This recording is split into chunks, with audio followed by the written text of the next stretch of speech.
Listen, I have been doing this job for 17 cycles, and I have seen things that would make your feeding sacks shrivel up and die. I have tracked Venusian smugglers through acid storms. I have cornered Graxian warlords in their own fortresses. I have even, and this is not something I admit lightly, survived a negotiation with a Thalaxian lawyer. But nothing, and I mean absolutely nothing, prepared me for what happened on Ashford Prime. My name is Rek, and I hunt people for money. Not the most noble profession, I know, but someone has to keep the galaxy's trash from floating around unchecked, right? Besides, the pay is excellent, and the Kalthari Syndicate does not ask too many questions about methodology. We get results. That is what matters.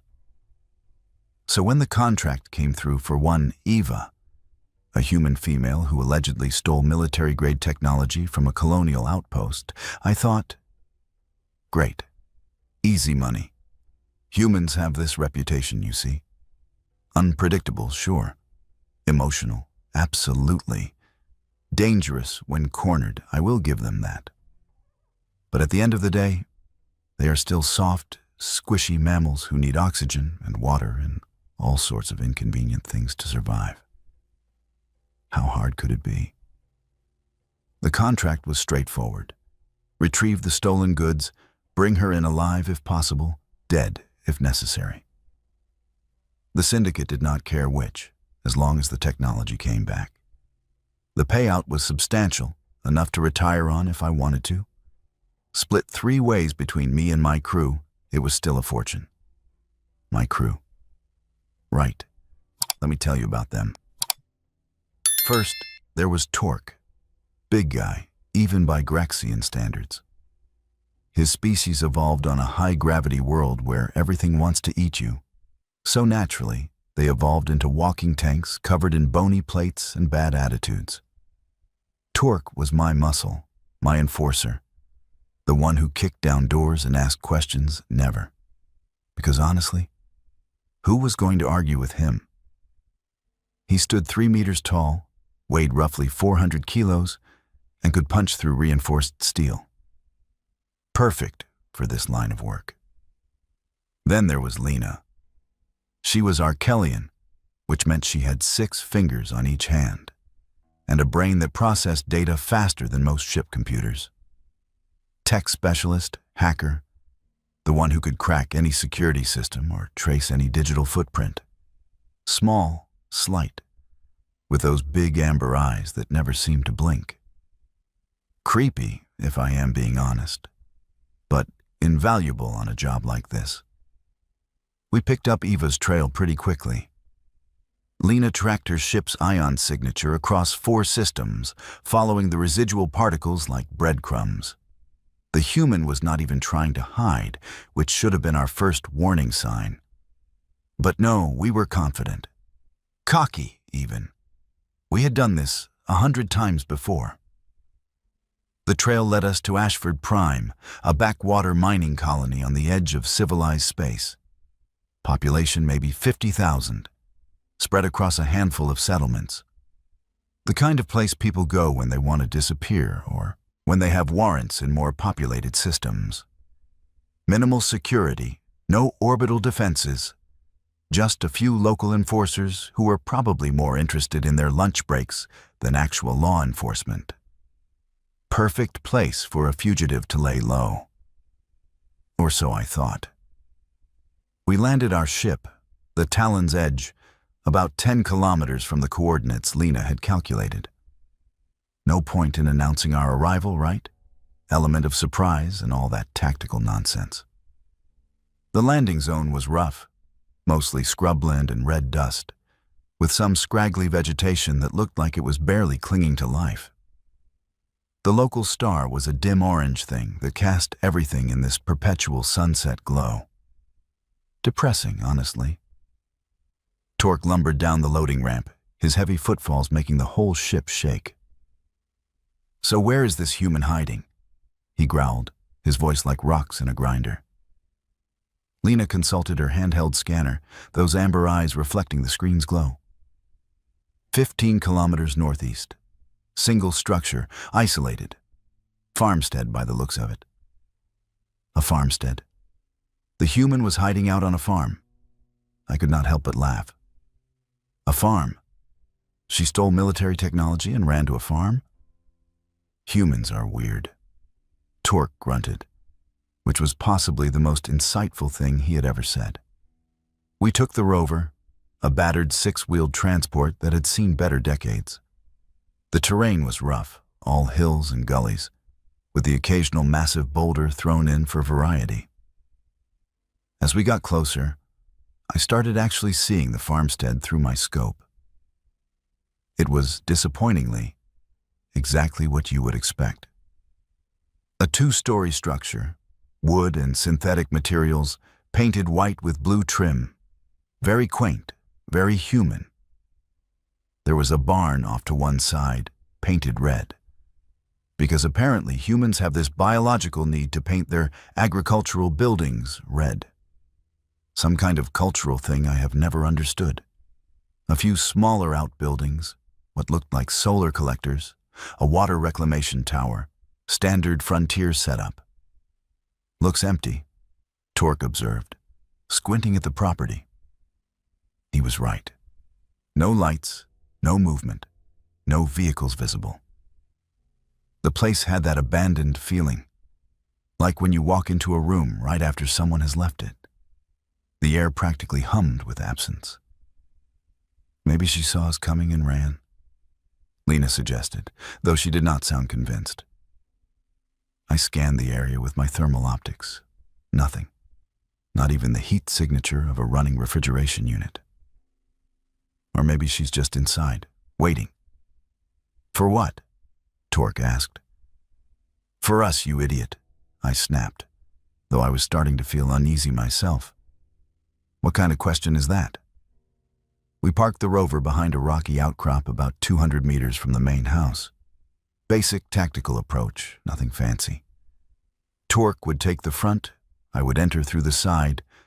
Lena would cover the barn and outbuildings. Simple extraction. In and out. Quick and clean, except nothing about this felt quick or clean. The wind had picked up, carrying that peculiar smell that farms always have. Something organic and earthy and slightly unpleasant. The scrubland grass whispered and hissed around us.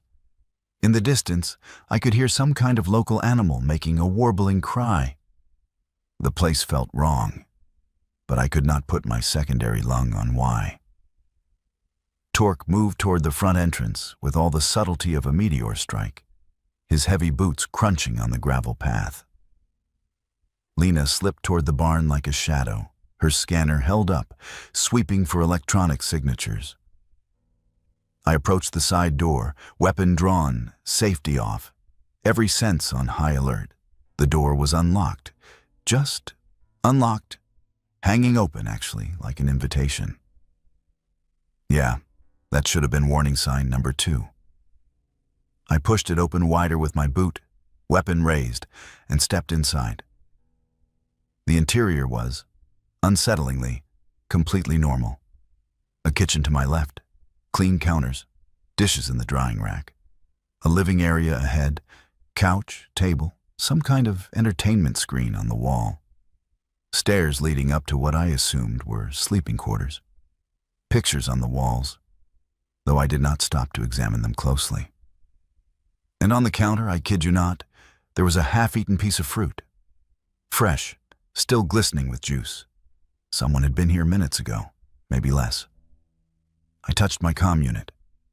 Torque, Lena, report. Static. Just static. I tried again. Anyone copy? More static, with what might have been a word buried in the interference, but I could not make it out. Great. Just great. Communications down. Probably just local interference. Some mineral deposit in the rocks, playing havoc with our signals. Happens all the time on frontier worlds. Nothing to worry about. Absolutely nothing to worry about at all. I moved through the kitchen, checking corners, clearing rooms the way I had been trained. Everything was neat, organized, lived in, There was a calendar on the wall with some kind of local agriculture schedule marked on it. Planting dates, harvest times, maintenance reminders. The mundane details of a boring, peaceful life, which made exactly 0 sense for a fugitive with stolen military technology. I was halfway across the living area when the lights went out. All of them. Every single light source, all at once. Even the ambient glow from the entertainment screen, gone. The only illumination came from the windows, and that dim orange sunlight did not reach far into the house's interior.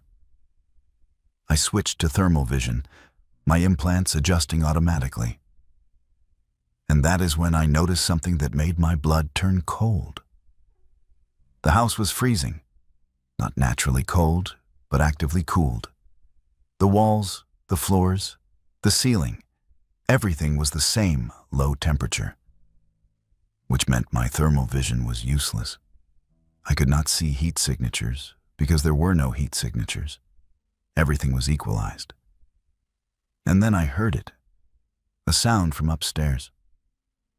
Not a footstep exactly.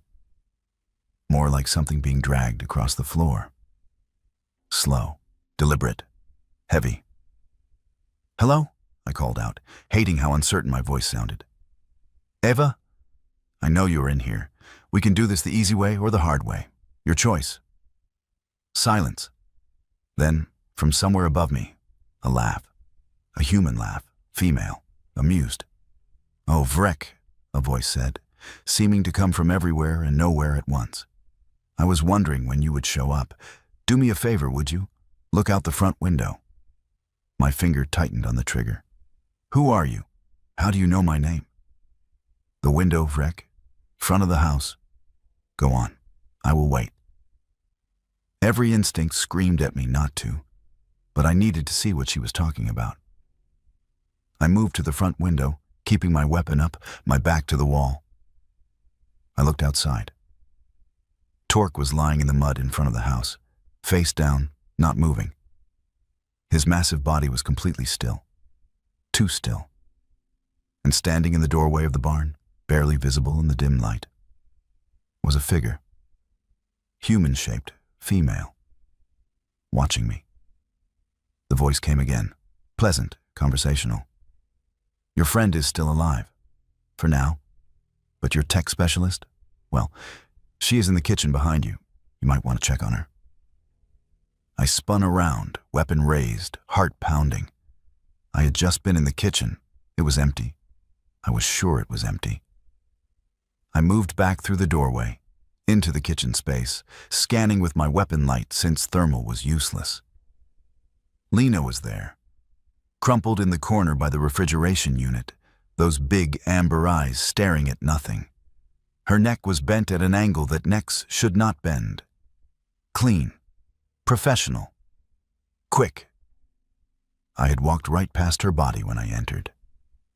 She had been killed silently, positioned deliberately, while I was clearing other rooms, which meant the human had been in the house with me the entire time. I spun back toward the living area, weapon sweeping, breathing hard. "Show yourself." The voice again, still calm, still amused. "But I am showing myself, Vrek. I have been showing myself since you landed. You just were not paying attention." The lights came back on, bright and sudden, making me flinch. And standing at the bottom of the stairs, like she had been there all along, was Eva. She looked, disappointingly, completely ordinary. Average height, maybe 1.7 meters. Brown hair pulled back, dark eyes. Wearing practical work clothes, dirt on her boots. She could have been anyone. Any human farmer on any frontier world. Except for the way she was looking at me. Like I was a particularly interesting insect she had found in her garden.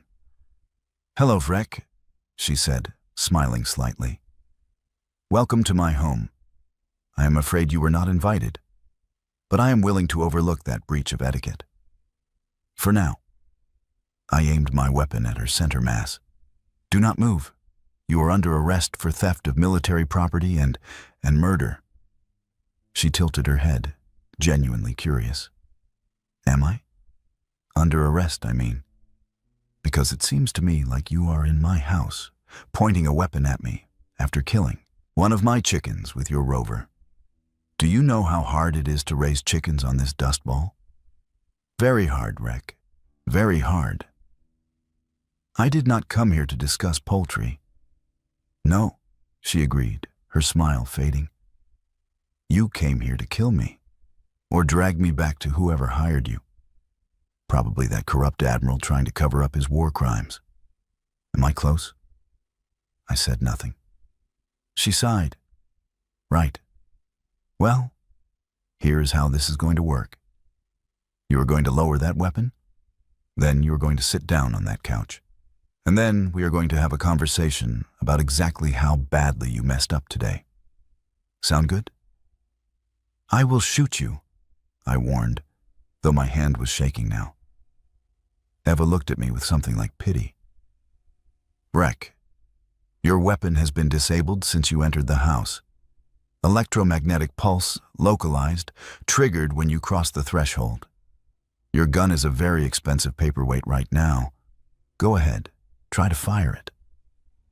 I pulled the trigger. Nothing, not even a click. She nodded.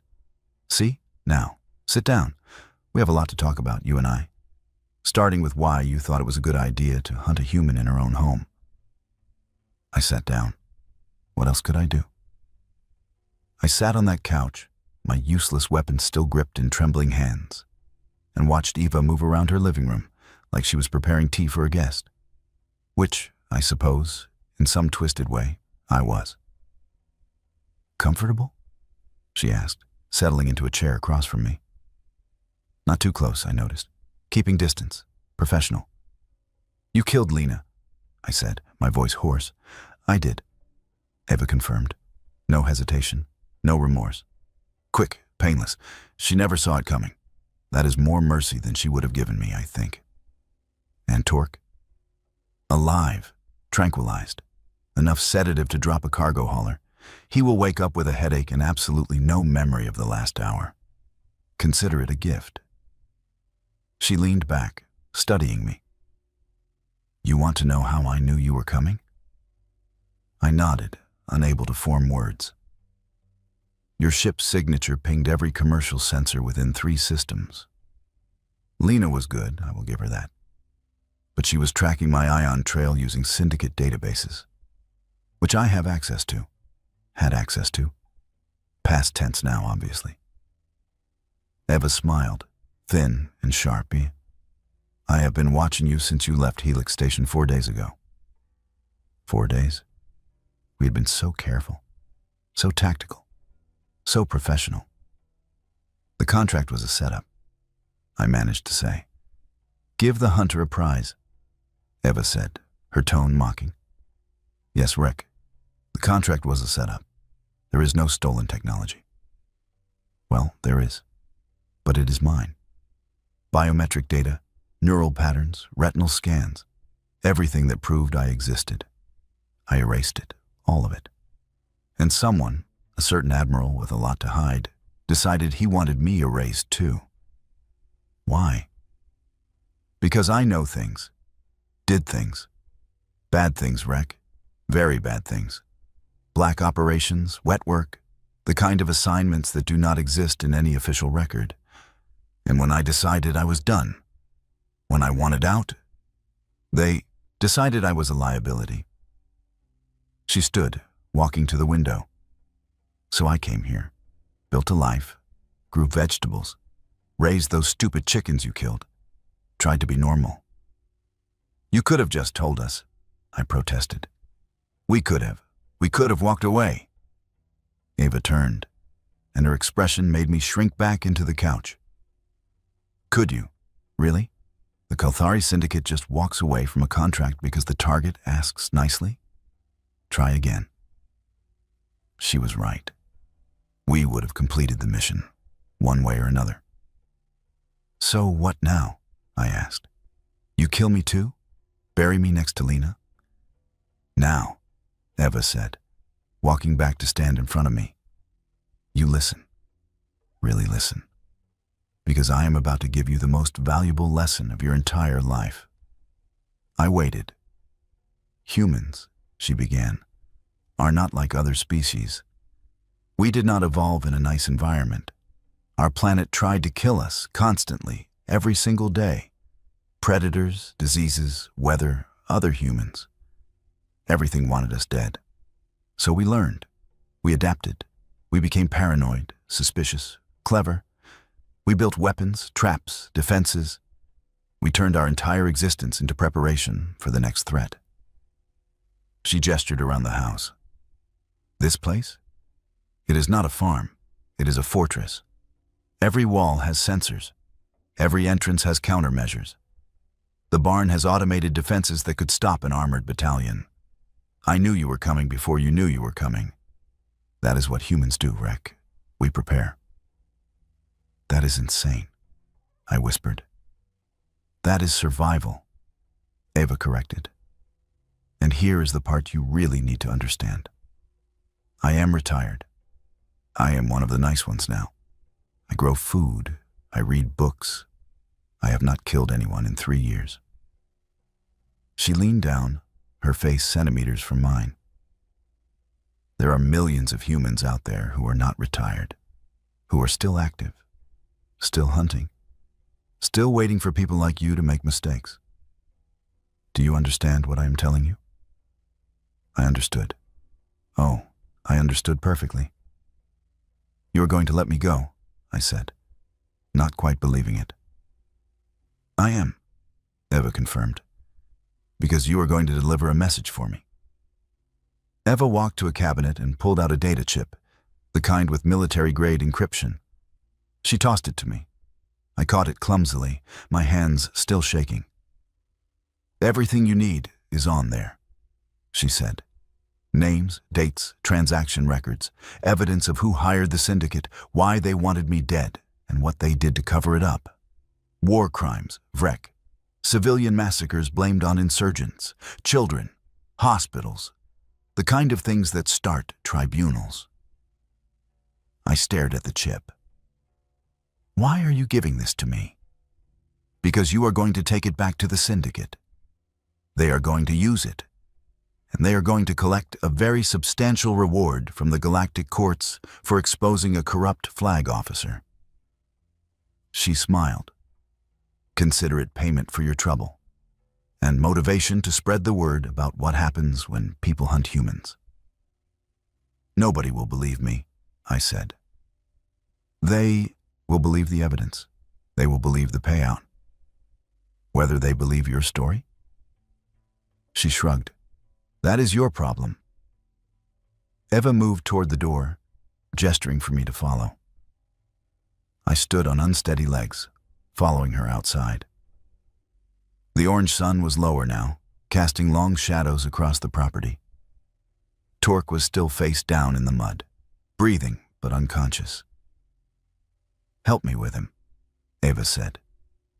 Together, and I use that term loosely because she did most of the work, we dragged Torque's massive body toward the barn. She was stronger than she looked, a lot stronger. The barn doors swung open automatically, revealing an interior that was definitely not designed for farming. Equipment racks lined the walls. Weapons, tools, devices I did not recognize. A medical bay in one corner, a workshop, computer terminals with multiple screens showing sensor data from around the property. This was not a barn. This was a command center. Impressive, right? Eva said, noticing my expression. Took me 2 years to build all this. Mostly salvage parts, some custom fabrication. The auto turrets and those fake boulders, those were fun to design. You are insane, I said again, because apparently that was all my brain could process. Prepared, she corrected again. There is a difference. She activated something on her wrist device, and a section of the barn floor slid open, revealing stairs leading down. Underground bunker, reinforced, shielded, enough supplies to last 5 years. because that is what humans do when they settle somewhere. We dig in. I looked down into that darkness and felt my stomach turn. What about Lena? What about her? Her body? What are you going to do with it? Eva's expression went cold. Do you really want to know? Or would you prefer to leave here with some illusions intact? I decided I did not want to know. She walked me back to my rover, Torque already loaded in the back, still unconscious. My weapon too, though she had removed the power cell. That will reactivate in about 6 hours, she said, nodding at the gun. Plenty of time for you to get off-world.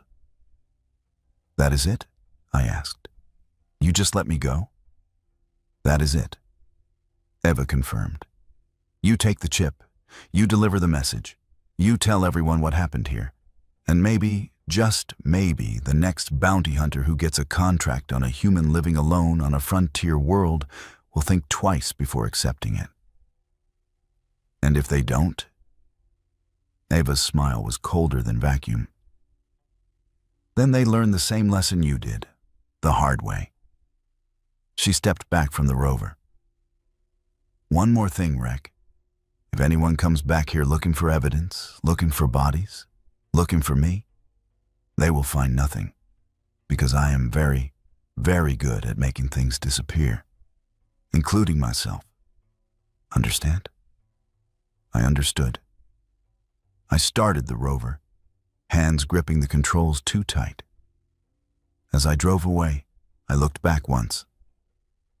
Eva was standing in front of her house, already pulling a tarp toward the spot where Torque had fallen, erasing evidence, cleaning up. Like this was just another day on the farm. 3 months later, I found myself in a bar on Outpost Kelvin, nursing a drink that tasted like recycled coolant and regret. The syndicate had paid out, just like Eva predicted. The data chip exposed Admiral Thorne, turned him over to the galactic courts, and collected a bounty that made our original contract look like pocket change. They gave me the entire amount. Compensation for my lost crew, they said. Danger pay. Shut up money, more accurately. I was rich now. Rich enough to retire, buy a ship, disappear into the outer colonies, and never work again. But I could not stop thinking about that farm. 4 younger hunters sat at my table, listening to me ramble. They thought I was drunk. Maybe I was. One of them, a Krell named Dax, kept snickering into his beverage. So let me understand this correctly, Dax said, his mandibles clicking with amusement. One human female defeated your entire crew, killed your tech specialist, knocked out a Graxian enforcer, and let you go with a data chip and a lecture? That is exactly what happened, I said. And you expect us to believe this? Another one asked, a female Ventari named Kira. That humans are somehow these terrifying predators? I expect you to be smart, I said flatly. But clearly, that is asking too much. Dax laughed louder. What happened to the bodies? Your Graxian friend? Your tech specialist? Where did they end up? I took a long drink before answering. When Syndicate investigators went to Ashford Prime 2 months after it happened, they found nothing. The farmstead was pristine, clean, no bodies, no blood, no evidence anyone had ever been there besides Eva herself. And she was gone. Vanished. No forwarding address, no ship registration, no trace. Convenient story, Kira said. The barn was empty. Just farming equipment. The underground bunker I saw, they found nothing. Either it never existed, or she filled it in and hid it so perfectly that military-grade scanners could not detect it. I met each of their eyes in turn. She erased everything in less than 3 months, including herself. Maybe you made it all up, Dax suggested. Got your crew killed through incompetence, invented a story to cover it up, collected the payout anyway.